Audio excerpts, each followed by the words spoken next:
Questo momento del campionato non ci vede splendere, fa parte del percorso di crescita della squadra. Tutte le critiche e le polemiche non hanno senso di esistere, perché questa squadra ha fatto molto bene, è prima in campionato. Vanno presi invece gli aspetti di autocritica che ci facciamo sempre comunque dopo le partite, in cui dobbiamo andare a analizzare i perché dell'ingenuità, dei comportamenti, degli errori, e da lì occorre subito dall'allenamento e anche in gara successiva dimostrare una crescita dal punto di vista sia personale che di squadra. Quindi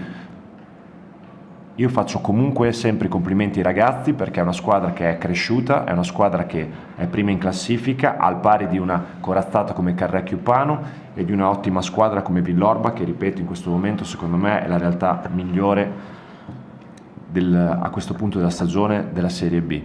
Di conseguenza vogliamo rimanere in testa, e nonostante una battuta d'arresto, perché comunque vanno viste e seguite gli sviluppi di come è avvenuta questa battuta sul nostro cammino, vogliamo assolutamente riprendere quello che è il percorso con i 3 punti sabato. Abbiamo la possibilità di farlo in casa, abbiamo la possibilità di farlo al Palacattania, abbiamo la possibilità di sentire il calore di chi ci sostiene, e ripeto, qualsiasi infortunio è soltanto una constatazione, un dispiacere nei confronti del ragazzo, punto. Non deve essere mai un alibi, perché sono il primo che richiede ai giocatori 0 alibi e il massimo della disponibilità.